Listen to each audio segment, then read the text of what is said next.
BSc food and nutrition లో university first rank, second rank, third rank. Sun international, Visakhapatnam, Hyderabad. Welcome to Telugu one. మనం కృష్ణా జిల్లా ముదునూరు గ్రామంలో ఉన్నాం. ఈ గ్రామంలో ఒక ప్రముఖ వ్యక్తి జన్మించారు. ఆయన పేరు నాగులపల్లి భాస్కర్రావు గారు. ఆయన్ని ఢిల్లీ భాస్కర్రావు గారు అని అంటారు. సమాజం పట్ల బాధ్యత, సమాజంలో అసమానతల్ని తొలగించడం కోసం ఆయన అవిరళ కృషి. దాదాపు 60 సంవత్సరాల నుంచి ఆయన అవిశ్రాంతంగా ఈ దేశం పట్ల, ఈ సమాజం పట్ల పూర్తి అవగాహన ఉన్న వ్యక్తి. ఆయన ఒక సోషల్ సైంటిస్ట్, సామాజిక శాస్త్రవేత్త. ఈ ఊరి మీద ఉన్న మమకారంతో ఈ స్వగ్రామంలో ఆయన వినూత్నంగా ప్రముఖుల మహనీయుల జీవిత చరిత్ర గ్రంథాలయం అనేదాన్ని ఒకటి ప్రారంభించారు. దాన్ని ఈ చుట్టుపక్కల గ్రామాలకు సంబంధించిన పిల్లలు, ఈ ఊళ్ళో చదువుకునే ప్రైమరీ స్కూలు, అట్లాగే హై స్కూల్ పిల్లలకు సంబంధించి ఈ జీవిత చరిత్ర గ్రంథాలయాన్ని ఆ పిల్లలకి అందుబాటులోకి తీసుకొచ్చిన సందర్భంగా మనతో మాట్లాడటానికి శకుంతలాదేవి గారు, ముదునూరు జిల్లా పరిషత్ స్కూల్ హెచ్ఎం గారు మనతో ఉన్నారు. నమస్కారం మేడం. నమస్తే. ఏదైతే ఈ గ్రంథాలయం, మహనీయుల జీవిత చరిత్రకు సంబంధించిన గ్రంథాలయం అనేది మీ హై స్కూల్ పిల్లలకి ఇది ఎలా ఉపయోగపడుతుంది మేడం? ముఖ్యంగా సార్ గారి గురించి ఒక చిన్న 2 ముక్కలు చెప్తాను. నేను 2 మాటలు ఏంటంటే, ఏదో చేయాలి పిల్లల్ని, కొంచెం పిల్లలకి ఇంకా క్రమశిక్షణతో వాళ్ళల్లో నాలెడ్జ్ని పెంపొందించాలి, పేరెంట్స్లో కూడా నాలెడ్జ్ని పెంపొందించాలి అని చాలా తపనతో, తృష్ణతో ఆయన ఏం చేశారంటే ఈ జీవిత చరిత్రల గ్రంథాలయాన్ని ఇక్కడ స్థాపించారండి. ఆల్రెడీ ఇక్కడ ఒక గ్రంథాలయం ఉంది, కానీ ఇంకా ఏంటంటే ఇన్వాల్వ్మెంటు, పిల్లల్ని, మా స్టూడెంట్స్ని, చిన్న పిల్లల్ని అవ్వండి, ఎలిమెంటరీ స్కూల్ పిల్లలు ఇవ్వండి, హై స్కూల్ పిల్లలు ఇవ్వండి, చక్కగా వచ్చి చదువుకుంటే వాళ్ళ ఇన్స్పిరేషను. ఇప్పుడు మామూలు బుక్స్ అంటే పిల్లలు కొంచెం ఇంకా అంతా నాలెడ్జ్ ఉంటుంది. ఇలా జీవిత చరిత్ర అంటే ఒక రోల్ మోడల్గా వాళ్ళు తీసుకుని వాళ్ళు కూడా ఎలా భవిష్యత్తులో ఎదగాలి, వాళ్ళకు ఒక ఎయిమ్ అంటూ కల్పించడానికని ఈ జీవిత చరిత్రల గ్రంథాలయం పెట్టారని నా భావన అండి. అంటే ఇక్కడ ఎలా ఉంటుందంటే, జీవిత చరిత్ర అంటే ఒక వ్యక్తి యొక్క జీవితం ఫస్ట్ నుంచి, స్టార్టింగ్ నుంచి వ్యక్తి వాళ్ళ జీవితంలో జరిగినవన్నీ, చదువు విద్యాభ్యాసం దగ్గర నుంచి, తర్వాత వాళ్ళ పుట్టుపూర్వోత్తరాలు, వాళ్ళ ఫ్యామిలీ గ్రౌండ్ అవనివ్వండి, ఏదైనా సరే అలా అలా అలా వాళ్ళ చరిత్ర అంతా దాంట్లో ఉంటుందండి.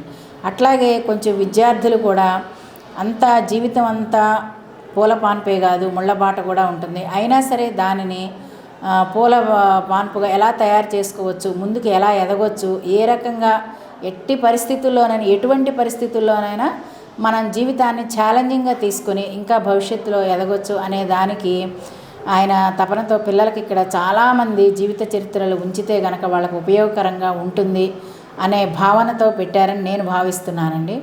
అలాగే మా స్కూల్కి చాలాసార్లు వచ్చి విద్యార్థులకు మీరు ఇలా ఉండాలి, నేను ఇక్కడి నుంచే ఢిల్లీకి వెళ్ళాను, నేను ఇట్లా చదువుకున్నాను, మీరు కూడా ఇలా చదువుకుని గ్రామానికి ముందు, ఆయనకి చాలా ఈ గ్రామం అంటే చాలా ఇష్టమని నేను తెలుసుకున్నానని. నాకు అంతకుముందు అసలు సార్ గారు ఎవరో పరిచయం లేదు. ఈ గ్రామం అంటే ఆయనకి చాలా అభిమానం అని నేను తెలుసుకున్నాను. అందుకే వారి సొంత ఇంట్లో ఈ గ్రంథాలయాన్ని వారి సొంత పెట్టుబడితో పెట్టారని నేను అనుకుంటున్నాను. ఇంకా ఎవరిని ఏమీ ఆశించరండి ఆయన. ఎవరన్నా విరాళం ఇస్తానన్నా కూడా తీసుకోరు, బుక్స్ ఇవ్వమంటారు.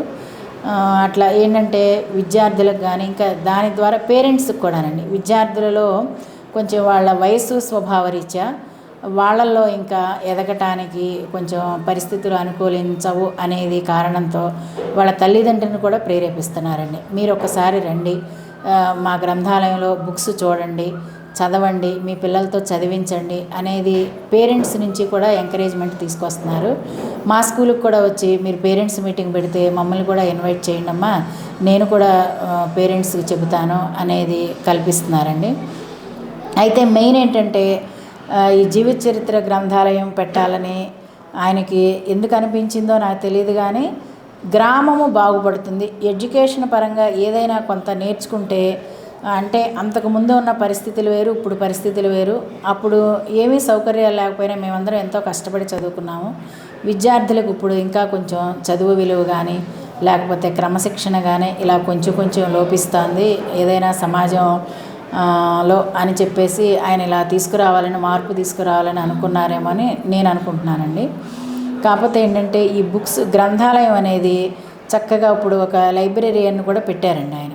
పెట్టి ఆ పాప కూడా ఎప్పుడు స్కూల్కి వస్తుందన్నమాట. మీరు ఇలా ఇలా రండమ్మా, మేము ఈ క్విజ్ పోటీలు పెడుతున్నాము, లేకపోతే ఈ డిబేట్ పెడుతున్నాము, ఈ వ్యాసరచన పెడుతున్నాము అని చక్కగా వాళ్ళకి విద్యార్థులను ఎంకరేజ్మెంట్ చేస్తూ ఉంటారు. ఈ మోనో యాక్షన్స్ కూడా జరుగుతూ ఉంటాయండి. అంటే ఒక క్యారెక్టర్ ఇచ్చేస్తారు. ఆ క్యారెక్టర్ని అక్కడ స్కూల్లోనూ చెప్తారు, ఇక్కడ గ్రంథాలయాల్లో కూడా చెప్తున్నారు. ముఖ్యంగా ఈ జీవిత చరిత్ర అనేది ఇన్స్పిరేషన్ ఉంటుంది, విద్యార్థులకు ఇన్స్పిరేషన్. మేము కూడా భవిష్యత్తులో ఎలా ఉండాలి, మేము ఏమి సాధించగలుగుతాము, ఎలా సాధిస్తాము అనే దానికి ఈ జీవిత చరిత్రల గ్రంథాలయం స్థాపించారని నా భావన. మామూలుగా నాగులపల్లి భాస్కరరావు గారు సామాజిక శాస్త్రవేత్త, కుల మత వర్గరహిత సమాజాన్ని స్థాపించాలని కలలుగానే ఒక స్వాప్నికులు. ఆఫ్టర్ రిటైర్మెంట్ కూడా ఆయన మీ ఊర్లో ఇక్కడ ఒక ప్రయోగశాల, ఈ ప్రయోగశాలలో ఈ జీవిత చరిత్ర గ్రంథాలయంలో పిల్లల వ్యక్తిత్వాన్ని మార్చి ఒక మంచి షేప్ చేసేదానికి అవకాశం ఉందంటారా? ఖచ్చితంగా ఉంటుంది. ఆయన ఏంటంటేనండి, ఈ ఇంతవరకే స్కూలు, ఇల్లు, గ్రంథాలయం కాకుండా హౌసెస్కి కూడా వెళ్తున్నారండి. ఇక్కడ కొంచెం పల్లెటూరు వాతావరణం అంటే వాడలు అలా ఉంటాయి కదా, అన్ని వాడలకి మీరు అన్నారు కదా కులరహితంగా అట్లా అని చెప్పేసి అన్ని ప్లేసులకి ఆయన వెళ్ళి అసలు పిల్లలు ఏం చేస్తున్నారు, మార్నింగ్ టైంలో, ఈవెన్ ఆఫ్టర్ స్కూల్ అవర్స్లో ఏం చేస్తున్నారు, పేరెంట్స్ ఎలా ఉన్నారు, ఎట్లా శ్రద్ధ తీసుకుంటున్నారు, ఇవన్నీ కూడా మొత్తం అంతా ఆయన కాలినడకన సర్వే చేస్తారండి. చేసి కొంచెం ఉన్న పిల్లల్ని కూడా, ఇప్పుడు స్కూల్ బయట ఎవరైనా ఉన్నా కూడా, నాన్న మీరు స్కూల్కి రండి, నేను ఎంకరేజ్మెంట్ ఇస్తాను అనేది కొంచెం చూపిస్తారు. ఒకళ్ళు ఇద్దరు పిల్లలు మాకంటే కొంచెం CWS అని పిల్లలు ఉంటే వాళ్ళు ఒకళ్ళిద్దరిని అట్లా గుర్తించారు. మా వాళ్ళు ఒక్కొక్క రోజు రాకపోతే మీరు ఇట్లా స్కూల్కి రండి, నేను ఈ ప్రోత్సాహం ఇస్తానని చెప్పారు, మేము చెప్తాం సార్ అని చెప్పాను. అట్లా పిల్లలందరినీ కూడా కొంచెం పేరెంట్స్కి కూడా అవగాహన కల్పిస్తున్నారండి. కొంచెం దాని ద్వారా ఏంటంటే ఆయన ఈ డ్వాక్రా మహిళలకు కానీ కొంచెం అట్లా వాళ్ళ ద్వారా వాళ్ళని కూడా రప్పిస్తే 2-3 మీటింగ్లు కండక్ట్ చేశారండి. నేను కూడా దానికి అటెండ్ అయ్యాను. మిమ్మల్ని అంటే ఫస్ట్ పేరెంట్స్ దగ్గర నుంచి రావాలి, విద్యార్థులకు తెలియదు కదా అని వాళ్ళని కూడా ఇట్లా మీటింగ్స్ ఏర్పాటు చేసి, మీ పిల్లలు ఇట్లా సక్రమమైన పద్ధతిలో సరైన రీతిలో కొంచెం అటు స్కూల్ అంటే అది రెగ్యులర్గా ఉండేది, ఇట్లా మీరు లైబ్రరీకి పంపిస్తే పిల్లలు ఇక్కడ కూడా చదువుకుని మంచి వ్యక్తిత్వ వికాసాన్ని పెంపొందించుకుంటారని పేరెంట్స్ నుంచి కూడా మార్పు తీసుకురావాలని ఆయన చాలా కృషి చేస్తున్నారండి. ఈ పిల్లల వ్యక్తిత్వాన్ని మార్చి దాన్ని ఒక స్ట్రీమ్ లైన్ ఒక షేప్ చేసి ఒక ప్రయోగశాల, మీరు ప్రభుత్వ పాఠశాల ప్రధాన ఉపాధ్యాయులుగా ఉన్నారు. ఇప్పటి వరకు ప్రభుత్వాలు బహుశా భారతదేశ చరిత్రలోనే గవర్నమెంట్ స్కూల్స్కి అనుబంధంగా ఆ పిల్లల్ని మోటివేట్ చేస్తూ వాళ్ళకి లింకప్ చేసి వాళ్ళకి అందుబాటులో ఉంచే ఈ గ్రంథాలయం, ఇది మీ ఊరికే కాకుండా ప్రభుత్వాలు కూడా దీని రిజల్ట్స్ వాళ్ళు కూడా అన్ని గ్రామాలకి రాష్ట్ర వ్యాప్తంగా దేశవ్యాప్తంగా ఇట్లాంటి గ్రంథాలయాలు పిల్లలకు అందుబాటులోకి రావాలి అనేది ఆ ఫలితం సమాజానికి తద్ఫలితంగా మొత్తం దేశానికి ఉపయోగపడే పరిస్థితి ఉందంటారా? అట్లాంటి ఆలోచన ప్రభుత్వాలు చేయాల్సిన అవసరం ఉందా? చేయాల్సిన అవసరం ఉందంటే ఖచ్చితంగా ఉండటం అంటే ఉన్న పరిస్థితుల్లో లైబ్రరీ వాళ్ళు కూడా లైబ్రరీ చాలా ప్రోత్సహిస్తున్నారండి. ఇప్పుడు స్కూళ్ళల్లో లైబ్రరీస్ కూడా బుక్స్ యాక్చువల్గా ఎప్పటి నుంచో మామూలుగా ఈ క్యారెక్టర్స్ ఈ నెహ్రూ గారు కానీ గాంధీ గారు రాజా రామ్మోహన్ రావు ఇలాంటివన్నీ కూడా స్కూళ్ళల్లో లైబ్రరీస్కి బుక్స్ ఎప్పుడు నిత్యం ఇయర్లీ ట్వైస్ కానీ 3 టైమ్స్ కానీ పంపిస్తూ ఉంటారండి బుక్స్. వాళ్ళు కూడా ఎంతసేపు లైబ్రరీ బుక్స్ తర్వాత వీ లవ్ రీడింగ్ అనే ప్రోగ్రామ్స్ బాగా చేస్తున్నారండి. ప్రభుత్వం చేస్తుందండి, ప్రైవేటు వ్యక్తులు కూడా ఇప్పుడు ఇట్లా సార్ గారు లాంటి వాళ్ళు కూడా బ్రెడ్ సొసైటీ అని కానీ ఇంకా అట్లా రకరకాల వ్యక్తులు ప్రభుత్వం గ్రంథాలయాలు ఎప్పటి నుంచో ఉన్నాయి. గ్రంథాలయాలు బుక్స్ ఉంటాయి. ఎవరి ఇంట్రెస్ట్ ఉన్నది వాళ్ళు పిల్లలు చదివే వ్యవహారం. ఇప్పుడు చదివే ఓపిక లేదు. ఫోన్లు వచ్చిన తర్వాత ఆ చదవటం అనేది బుక్ అనేది ఇప్పుడు ఎంత పెద్ద మంచి పుస్తకం అయినా సరే దాన్ని చదవటం ఇంకా బాగా లావుగా ఉందంటే, అది ఎక్కువ వాల్యూమ్ ఉందంటే, ఎక్కువ పేజెస్ ఉంటే దాని ఇంకా చూసే అమ్మో ఇది ఎవరు చదువుతారని పుస్తకం అంటేనే భయపడే పరిస్థితి. అదే ఫోన్లో ఆ వీడియో రూపంలో ఫోన్ అయితే కనుక డిజిటల్గా మీరు ఎన్ని గంటలు నిడివి ఉన్న వీడియో అన్న పెట్టండి చూస్తారు, అది సినిమా లాగా. కానీ ఇక్కడ వినూత్నంగా ఆ బుక్లో ఏముందో దాన్ని ప్రాక్టికల్గా ఆ పిల్లల్ని ఇన్వాల్వ్ చేసి, ఆ క్యారెక్టర్ని ఇన్వాల్వ్ చేసి, ఆ మహనీయుల జీవిత గాథ వాళ్ళు స్ఫూర్తి పొందిన అంశాలని ఈ పిల్లలకి చాలా ఈజీగా వాళ్ళు అడాప్ట్ చేసుకునేలాగా వాళ్ళు దాంట్లో ఇక వాళ్ళు ఏం కావాలి, వాళ్ళు ఏమేంటి అనే దానికి సంబంధించిన ఇది ఒక వినూత్నమైన సరళి కదా. దీన్ని ప్రభుత్వాలు కూడా ఈ పాయింట్ ఆఫ్ వ్యూలో, ఇప్పుడు భాస్కర్రావు గారు లాంటి వాళ్ళు ఒక ఊరికో 2 ఊళ్ళకో ఒక మండలానికో సంబంధించి ఆయన చేయగలుగుతారు.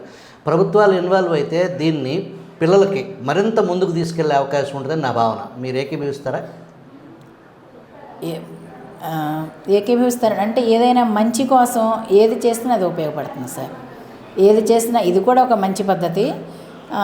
ప్రభుత్వం ఇన్వాల్వ్ అయితే ఇంకా బాగానే ఉంటుంది. కాకపోతే వాళ్ళు కూడా చేతనైనంత బుక్స్ చదవమనే విద్యార్థులు కానీ స్కూళ్ళల్లో కానీ మాకు కానీ ఏది హాలిడేస్కి కూడానండి, సమ్మర్ హాలిడేస్లో కూడా మా చేత బుక్స్ లైబ్రరీ ఇలా ఫలానా అని కాదు, ఇలా వాళ్ళ ఉద్దేశం ఏంటంటే లైబ్రరీ బుక్స్లో అన్ని రకాల బుక్స్ ఉంటాయి అనేది వాళ్ళ భావన. అట్లా ప్రత్యేకించి జీవిత చరిత్రలే అనేది మెన్షన్ చేయకుండా మొత్తం బుక్స్ అన్ని లైబ్రరీ బుక్స్ చదివించాలి, మీరు ఇంటికి ఇవ్వాలి, వాళ్ళు ఏ రోజు ఏం చదివారో మీకు పంపాలి, మీరు దాన్ని పరిశీలించాలి అనేది మాకు 2 or 3 years నుంచి కూడా లైన్లోనే ఉన్నారండి. పర్టికులర్గా విద్యాశాఖ పర్టికులర్గా ఈ లైబ్రరీ మీ పిల్లలకి ఏ మేరకు ఉపయోగపడుతుంది? అదే కదా ఇందాక చెప్పాను కదా సార్, చాలా ఉపయోగపడుతుందండి. వాళ్ళు ఇండివిజువల్గా ఎదగటానికి, వాళ్ళ భవిష్యత్తు మంచి బాటలు వేసుకోవడానికి ఉపయోగపడుతుంది సార్. ఆ క్యారెక్టర్స్లో నుంచి ఇన్వాల్వ్ అయితే వాళ్ళు పలానా క్యారెక్టరు ఇంత ఇట్లా ఉన్నారు, వాళ్ళు ఈ స్థాయి నుంచి ఈ స్థాయికి ఎదిగారు అనేది వాళ్ళు పాజిటివ్గా తీసుకోవటానికి అవకాశం ఉంటుందని నేను భావిస్తున్నానండి. కొంతమంది కాకపోతే కొంతమంది పిల్లలైనా మార్పు వస్తుంది, నిదానంగా అయినా వస్తుందని నా ఉద్దేశం. అప్పటికప్పుడు రాకపోయినా ఆ బుక్లో ఉన్న సారం, ఆ జీవిత చరిత్రలో ఉన్నదాన్ని బయటికి తీసి ఒక క్యారెక్టర్ రూపంలో ఎవరైతే ఆ క్యారెక్టర్ ఇన్వాల్వ్ అయ్యి చేసే దాన్ని 10 మందికి స్ఫూర్తి పొందుతూ స్ఫూర్తి పంచుతూ ఆ టైప్ ఆఫ్ యాక్టివిటీ లెర్నింగ్ అనేది పిల్లలకి ఖచ్చితంగా వాళ్ళ జీవితాంతం అదొక ముద్రలాగా ఆ ప్రభావం చాలా స్ట్రాంగ్గా పడే అవకాశం ఉందా? ఉంటుంది సార్, ఖచ్చితంగా ఉంటుంది sir. Thank you very much. Okay.